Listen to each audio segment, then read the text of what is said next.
My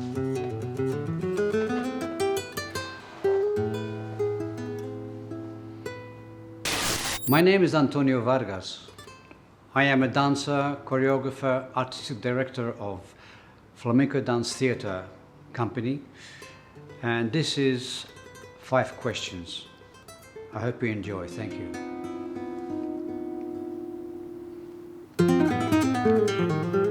In your 65 years legendary dance career, was there a point when you considered doing something else?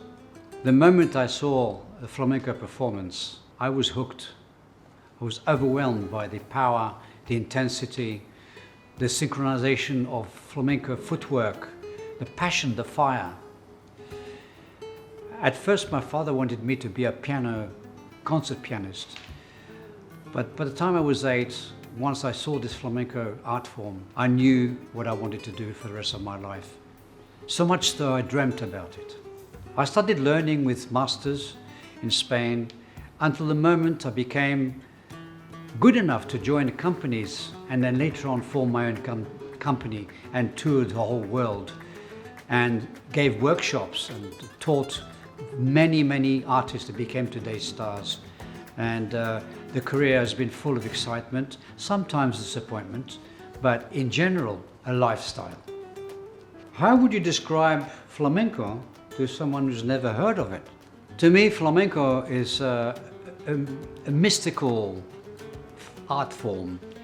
It has passion, fire, an amazing amount of syncopation for footwork, body language, and for the performer who is established himself, it becomes almost a euphoric state in a spiritual way that the dancer, when once is connected with the guitar and the singer, it's an experience that is felt really deeply. And many people see flamenco as just steps and sound, and it's not that at all. And for me, I've noticed that many aspects of flamenco, since its evolution, some commercialize it by the influence of contemporary dance, ballet, jazz.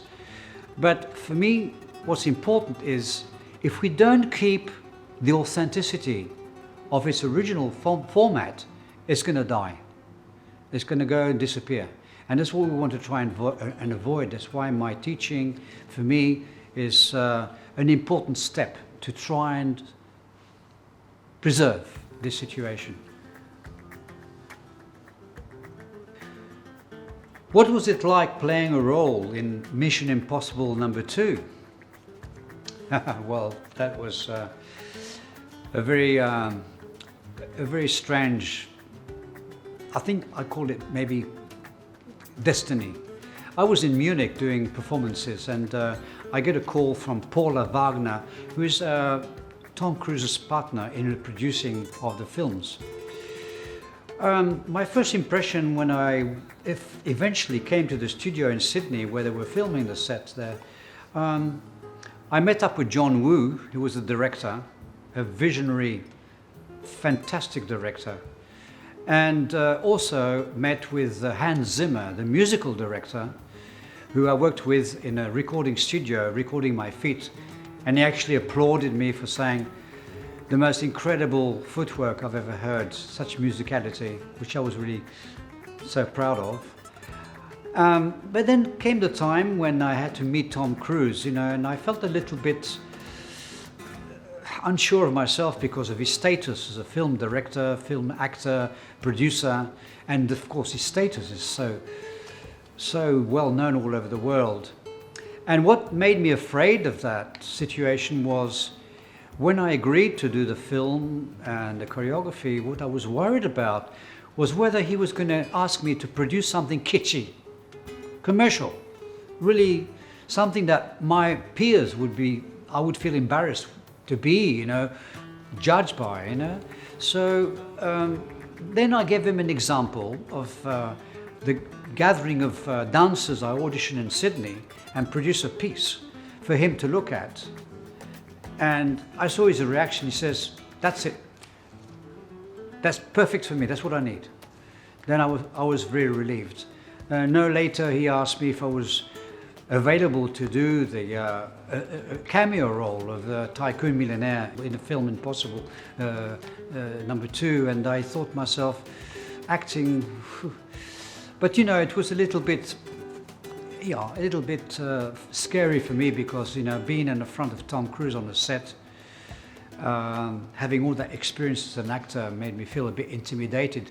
But I have to say I enjoyed more the part of the choreography, the part of working with the musical director Hans Zimmer, much more than that small acting role, which really didn't mean much to me as a performer or as an artist. Nevertheless, it added a lot of credibility in my CV for the future. And I have to admit that, you know, when Tom Cruise saw me in the Hollywood Bowl viewing of Strictly Ballroom, he was sitting with Nicole Kidman, and he stood up and said, "That's the guy I want for my movie." And Nicole pulled him down, shh, you know. And from that time on, Paula Wagner started chasing me around the globe and found me eventually in Munich and asked me to come and do this movie, and I agreed. The interesting part was, Sara Barras, a famous, very famous flamenco dancer, lady star in Spain, was already claiming that she was going to do the role of the choreography in that movie. But the sad thing was that Tom Cruise, he went to the Alhambra and wanted to dig holes in the walls of the Alhambra to set up his scene. And they refused, the government refused, you cannot touch our walls. So eventually he replicated the Alhambra scene in Sydney. They spent millions of dollars building this Alhambra site in Sydney, where it was filmed in the studios. And I was, when I saw it, I was amazed. You know, what was the most interesting thing and exciting thing that happened to me at the end? Tom Cruise said to me, "Are you interested in buying this set? Because it's got very beautiful Spanish tiles, everything's authentic." I said, "Well, why not?" I said, "How much?" He says, $1. So I went up to the office, I signed the contract for buying the set, $1, and I had 4 trucks, remove it and put it in a huge storage space, and I was using these bits and pieces for sets that I was organizing for my productions. So there you are. Opportunity always knocks on your door, and I felt it was a very interesting experience for me, all in all. Yeah. What was the most impactful moment in your life? Well, I have to say, you know, I was already with my dance company touring under the promotion company of Harold Fielding, the promoter in England.